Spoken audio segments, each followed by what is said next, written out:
తథాస్తు.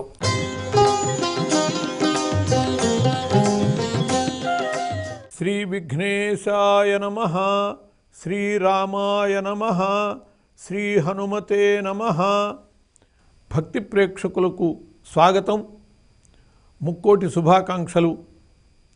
ఈరోజు ముక్కోటి ఏకాదశి.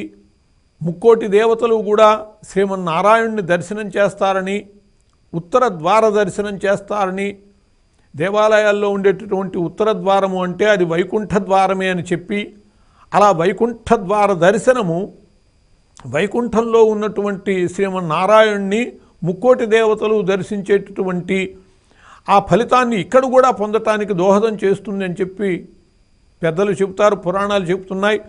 అందువల్ల ఈ రోజున తప్పకుండా ఉత్తర ద్వార దర్శనం చెయ్యాలి. దేవాలయాల్లో భగవంతుణ్ణి ఉత్తర ద్వారం దగ్గర ఉంచి అక్కడ పూజ చేస్తారు. అలా ఉత్తర ద్వారం ద్వారా ప్రవేశించి ఆయన్ని దర్శించుకునేటటువంటి భాగ్యం కలుగుతుంది.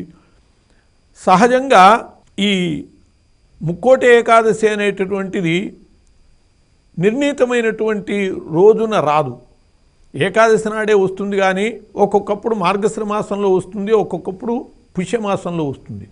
ఎందుకు ఇలా వస్తుంది అని చెప్పి సందేహిస్తూ ఉంటారు. దానికి కారణం ఏమిటంటే, ధనుస్సంక్రమణం జరిగాక వచ్చేటటువంటి శుద్ధ ఏకాదశి ముక్కోటి ఏకాదశి అవుతుంది. ఈ మాట ధనుస్సంక్రమణము డిసెంబరు 16 జరిగింది. కాబట్టి ఆ తర్వాత వచ్చినటువంటి శుద్ధ ఏకాదశి ఈ ఏకాదశే. కాబట్టి ఈ రోజున వైకుంఠ ఏకాదశిని నిర్వహించుకోవాలి, ముక్కోటి ఏకాదశిని నిర్వహించుకోవాలి. సహజంగా విష్ణాలయాల్లో ఈ ఉత్తర ద్వార దర్శనం విశేషంగా జరుగుతుంది. ఆ ముక్కోటి దేవతల్లో అందరూ ఉన్నారు కాబట్టి మిగతా దేవతలకు సంబంధించినటువంటి ఆలయాల్లో కూడా ఈ ఉత్తర ద్వార దర్శనం చేయించి, దేవతలందరూ కూడా అక్కడ సన్నిహితులై ఉంటారు కాబట్టి అందరికీ అటువంటి సుకృతాన్ని పంచిపెట్టాలి అని చెప్పి అన్ని దేవాలయాల్లో కూడా ఈ ఉత్తర ద్వార దర్శనం ఈ రోజున ఏర్పాటు చేసేటటువంటి పరిస్థితి ఉంటుంది. అటువంటి ఈ రోజున ముఖ్యంగా ఉపవాసం చేయాలి. ఏకాదశి పూర్ణోపవాసం చేస్తే పరిపూర్ణమైనటువంటి ఫలితం వస్తుంది. ముక్కోటి ఏకాదశులు ఉపవసించినటువంటి ఫలితము ఈ ఒక్క ముక్కోటి ఏకాదశి నాడు ఉపవసిస్తే వస్తుందని కూడా చెప్పబడ్డది. ఈ ఉపవాస వ్రతం, ఏకాదశి వ్రతం చేసేటటువంటి వాళ్ళు దశమి నాడు ఏకభుక్తం చేయాలి. అంటే ముందు రోజున ఒంటిపూట భోజనం చేయాలి, మధ్యాహ్నం భోజనం చేసి రాత్రి భోజనం చేయకుండా ఉండాలి. భోజనం చేయకుండా ఉండాలంటే అనారోగ్యం ఎలా ఉంటాం, నీరసం వచ్చి పడిపోతాం అని చెప్పి అనుకుని ఆందోళన పడటం కాక, అవసరమైనంత వరకు ఉపహారం తీసుకుని అలా ఉండటం. అలాగే ఏకాదశి పూర్ణోపవాసం, రోజంతా ఉపవాసం ఉండటం. ఈ ఏకాదశి నాడైనా సరే ఉపవాసం ఉండటం కర్తవ్యం కాబట్టి ఉండటము. ఉండలేని వాళ్ళు తగినంత పరిమితమైనటువంటి ఆహారం తీసుకుని ఆరోగ్యానికి భంగము కాని రీతిగా ఉండటం చాలా శ్రేయస్కరం. దీన్ని 80 ఏళ్ల తర్వాత వయస్సు వాళ్ళు ఉండక్కర్లేదని చెప్పి కూడా శాస్త్రం చెబుతూ ఉన్నది. అలాగే 20 ఏళ్ల లోపు వాళ్ళు, 80 ఏళ్ల పై వాళ్ళకి ఈ ఉపవాసం యొక్క నియమం అంతగా లేదు, కానీ మిగతా వాళ్ళు ఉపవాస నియమాన్ని పాటించటము. అట్లాగే ఏకాదశి ఉపవాసం చేసినప్పుడు ద్వాదశి పారణ చేయాలి తప్పకుండా. అంటే ద్వాదశి ఘడియలు వెళ్ళే లోపల భోజనం చేయాలి. అలా దశమి ఏకభుక్తము, ఏకాదశి పూర్ణోపవాసము, ద్వాదశి ఘడియల లోపల భోజనం చేసి ఆ రోజున కూడా ఏకభుక్తం చేయాలి. ద్వాదశి నాడు రాత్రి కూడా భోజనం చేయకూడదు.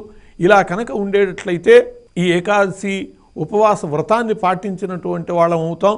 ఈ రోజున పాటించడం వల్ల ముక్కోటి ఏకాదశుల యొక్క ఫలితాన్ని పొందుతాం. కాబట్టి ఈ రోజున ముఖ్యంగా చక్కగా శిరస్నానం చేసి తెల్లవారుజాము నుండే దర్శనం, ఉత్తర ద్వార దర్శనం జరుగుతూ ఉంటుంది. తప్పకుండా ఆ భగవద్ దర్శనం, ఉత్తర ద్వార దర్శనం చేసి, అది వైకుంఠ ద్వార దర్శనం. ముక్కోటి దేవతలు వైకుంఠానికి వచ్చి శ్రీమన్నారాయణుని చూస్తారు. అటువంటి ఆ శ్రీమన్నారాయణుని భూలోకంలో మనం ప్రతిష్ఠించుకుని ఉన్నందువల్ల ఇక్కడ ఉత్తర ద్వార దర్శనం చేసేటప్పుడు కూడా ముక్కోటి దేవతలు ఇక్కడ సన్నిహితులై ఉంటారు. కాబట్టి అటువంటి ఆ దర్శనం చేసి అటువంటి భాగ్యాన్ని మనం పొందటం చాలా ముఖ్యం. అలాగే ఏకాదశి ఉపవాస నియమాన్ని కూడా పాటించటం ద్వారా పరిపూర్ణమైనటువంటి ఏకాదశి ఫలితాన్ని పొందాలి. ఇది కేవలము పౌరాణికమైన విషయమే కాదు, దీనిలో ఆరోగ్య సూత్రం కూడా ఉన్నది. చంద్రుని యొక్క గమనాన్ని బట్టి ఆయన యొక్క తేజస్సు రోజుకు 12 డిగ్రీల చొప్పున ఈ ఏకాదశి సమయానికి ఉభయ ఏకాదశుల్లో, శుక్ల ఏకాదశి బహుళ ఏకాదశి 2 ఏకాదశుల్లో కూడా ఆయన యొక్క ప్రభావము ఉదరం మీద పడుతుంది. ఏకాదశి నాటికి సహజంగా చంద్రుడు జలగ్రహం, ఆయన ప్రభావం వల్ల జలమునందు పరిణామాలు చూస్తూ ఉంటాం. అమావాస్య నాడు పౌర్ణమి నాడు సముద్రానికి ఆటుపోట్లు వచ్చేటటువంటి విధానాన్ని చూస్తాం మనం.